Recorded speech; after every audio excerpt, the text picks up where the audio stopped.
تاکہ نویان کو پتہ نہ چلے کہ تم میرے لیے کام کر رہی ہو، ورنہ وہ تم پر رحم نہیں کھائے گا۔ یہ کہہ کر سالتن وہاں سے چلا جاتا ہے۔ دوسری طرف جرگے میں گندگدو کہتا ہے، یہ تم کیا کہہ رہے ہو ارطغرل؟ کیا ان سب مصیبتوں کے بعد تم ہمیں نئی مصیبت میں ڈالنا چاہتے ہو؟ اور اس پر تدکین بھی اس فیصلے کی مخالفت کرتا ہے۔ اس کے بعد حائمہ خاتون سب سے مخاطب ہو کر کہتی ہیں، جو لوگ ارطغرل کے فیصلے پر راضی ہیں وہ اپنا ہاتھ کھڑے کریں۔ لیکن اس پر صرف 2 لوگ ہاتھ کھڑے کرتے ہیں، سنگرتکین اور ارطغبے۔ اس کے بعد ارطغرل کہتے ہیں، بیزانتین ہی وہ سرحد ہے جو ہمارے قبیلے کے لیے صحیح ہے، اس لیے میں وہاں پر ہجرت کر کے جاؤں گا، اور جو لوگ مجھ پر بنا کوئی شک کے یقین رکھتے ہیں وہ لوگ بھی میرے ساتھ جائیں گے۔ یہ کہہ کر ارطغرل جرگے سے باہر نکل جاتے ہیں۔ اس کے بعد ارطغرل اپنے گھوڑے پر سوار ہو کر غصے میں قبیلے سے جانے لگتے ہیں۔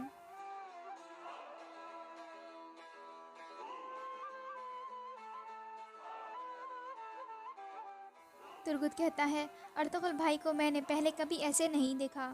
بامسی کہتا ہے، بھائی کیا اب ہم ایسے ہی دیکھتے رہیں گے؟ چلو ان کے پیچھے چلیں۔ اس کے بعد ارطغرل کے سپاہی بھی اپنے گھوڑوں پر سوار ہو کر ارطغرل کے پیچھے روانہ ہو جاتے ہیں۔ دوسری طرف ارطغرل کا بھائی دندار اور حلیمہ سلطان کا بھائی یید جنگل میں ایک جگہ پر اپنے محافظ سپاہیوں کے ساتھ رکے ہوئے ہوتے ہیں۔ دندار کہتا ہے، میں نے اپنی والدہ اور اپنے بھائیوں کو بہت زیادہ یاد کیا ہے۔ یید کہتا ہے، میں بھی اپنی بہن سے ملنے کے لیے بہت بے چین ہوں۔ ہمارا سفر بہت جلد ختم ہونے والا ہے دندار بھائی، انشاءاللہ ہم بہت جلد اپنے پیاروں سے ملیں گے۔ اس کے بعد وہ دونوں کھانا کھانے لگتے ہیں۔ اسی دوران منگول سپاہی بھی وہاں پر پہنچ جاتے ہیں۔ ایک سپاہی دوسرے سپاہی سے کہتا ہے، جا کر نویان کو بتاؤ کہ ہمیں دونوں لڑکے مل گئے ہیں۔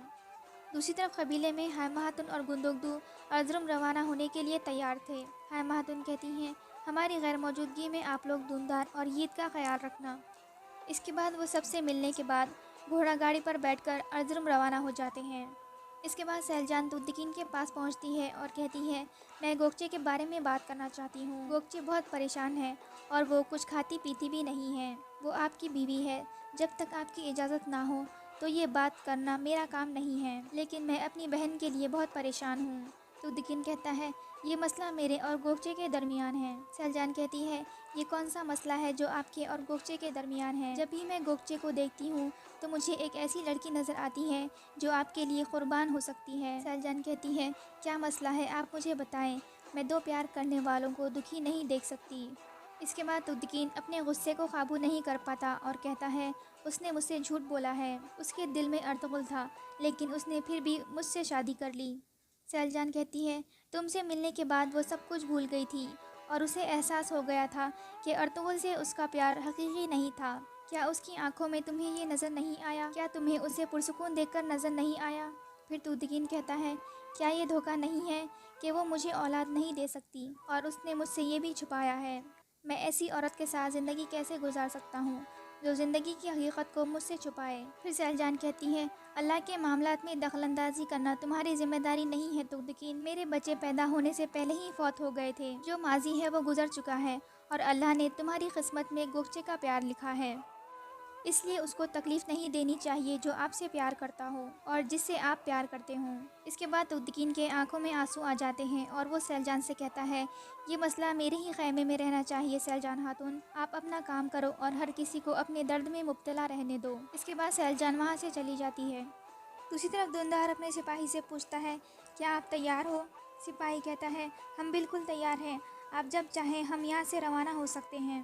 اتنے میں منگول سپاہی آ کر ان پر حملہ کر دیتے ہیں۔ ایک سپاہی دندار اور یید کو وہاں سے بھاگنے کو کہتا ہے اور وہ چند سپاہیوں کے ساتھ وہاں سے بھاگ جاتے ہیں اور باقی کے سپاہی منگولوں سے لڑ رہے ہوتے ہیں۔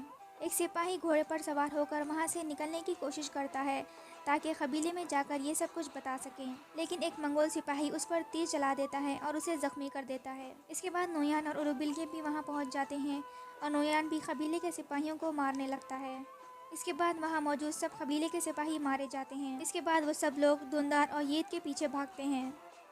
کچھ دیر بعد منگول سپاہی دندار اور یید کے محافظ سپاہیوں کو مار دیتے ہیں اور وہ دونوں اکیلے رہ جاتے ہیں۔ اس کے بعد نویان کی آواز آتی ہے کہ تم دونوں نویان کا مقابلہ نہیں کر سکتے، اپنے ہتھیار پھینک دو۔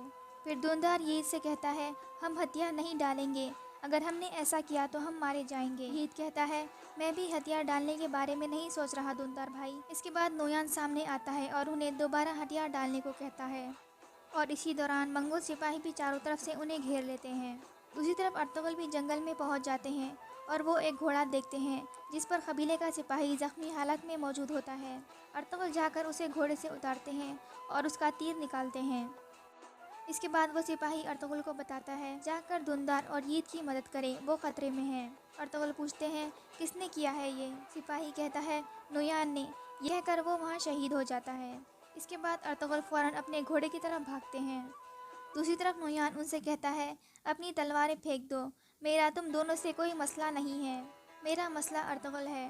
اس کے بعد دھندار نویان پر حملہ کر دیتا ہے۔ پھر وہ اپنے سپاہیوں سے کہتا ہے ان دونوں کو باندھ دو۔ اس کے بعد ارطغرل بھی وہاں پہنچ جاتے ہیں اور نویان کو للکارتے ہیں، اور یہاں یہ ایپیسوڈ ختم ہو جاتا ہے۔ مزید ایپیسوڈز دیکھنے کے لیے اس ویڈیو کو لائک کر دیں اور چینل کو ضرور سبسکرائب کریں۔ And thanks for watching.